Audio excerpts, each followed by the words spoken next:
Chào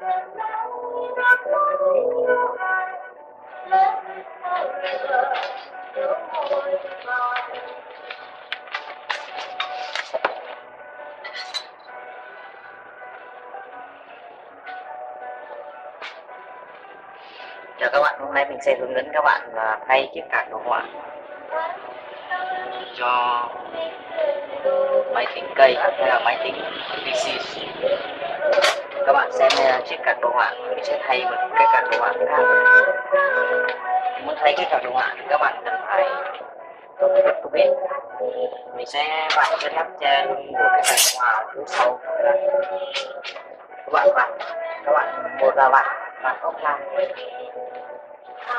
Sẽ vặn cái miếng che cái phía sau của cái card đồ họa ra. Sau đó ta sẽ vặn cái ốc gắn đằng sau cái đồ họa ở đằng sau kia. Đấy, mình sẽ tháo các dây nguồn của nó ra. Các bạn này, đây là dây nguồn. Máy đây sử dụng một cổng nguồn cốc nguồn phụ 8 pin và một cổng cốc nguồn phụ 6 pin nữa, cổng là 2 cổng cốc nguồn phụ. Tổng của nó là bây giờ mình đang xài cái card 560OC, sử dụng nó tốn nhiên liệu khoảng 230W. Nhưng cả đồ họa mình sẽ thay một cái card đồ họa khác. Các bạn xem ở dưới này nó có một chiếc giấy, mình đã sử dụng bo mạch của iSearch P807. Nó sẽ có một cái giấy mở khe card đồ họa, các bạn nhấn mạnh xuống card đồ họa sẽ tự nhảy lên. Đấy, nó ta sẽ rút ra. Đây, cái quả đá lên đây, mình sẽ thay cả đồ họa khác. Cả đồ họa này sử dụng công nghệ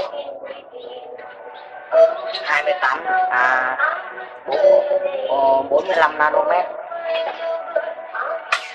Mình sẽ sử dụng cả hãng MSI. Đây, các bạn xem đây là MSI.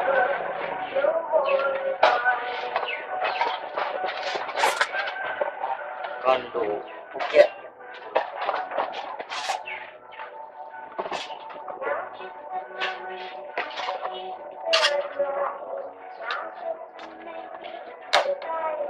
Đây là của MSI.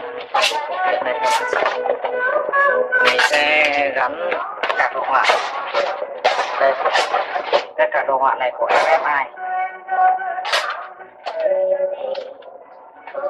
7850 1GB bản OC. Chạy cái card này. Cái card này nó sẽ tốn nguồn của nó sẽ chỉ sử dụng một nguồn, cộng có nguồn phụ là giảm đi.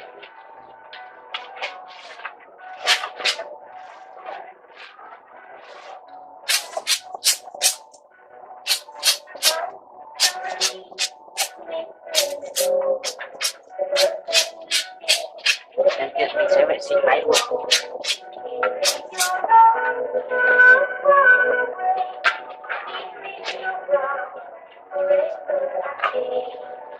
Theo mình thì máy ta nên vệ sinh thường xuyên khoảng 3 đến 6 tháng vệ sinh một lần vào một ngày.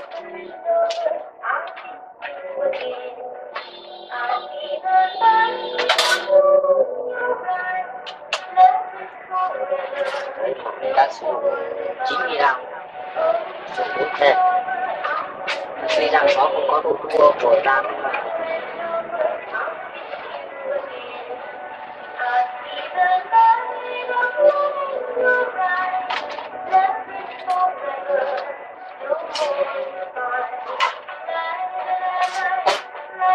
đây các bạn vệ sinh luôn cả RAM cho nó.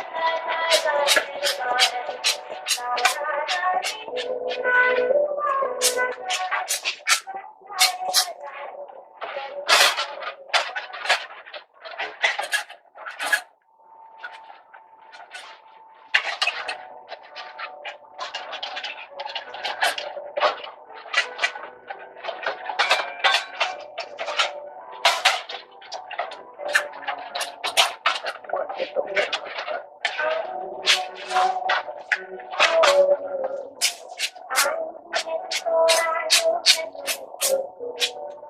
Rồi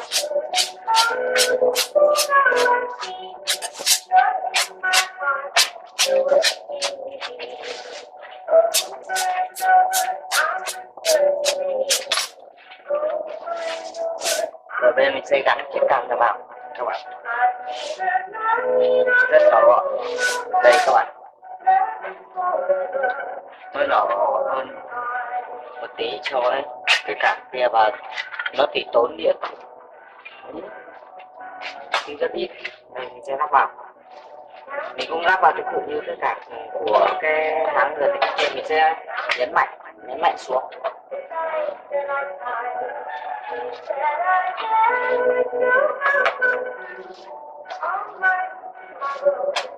Đấy, thế là xong. Mình sẽ cắm cổng nguồn pin vào, cấp pin vào, xong bạn cái cổng này là ok. Bây giờ mình tháo ra các bạn cũng chỉ để sao nó lên mà.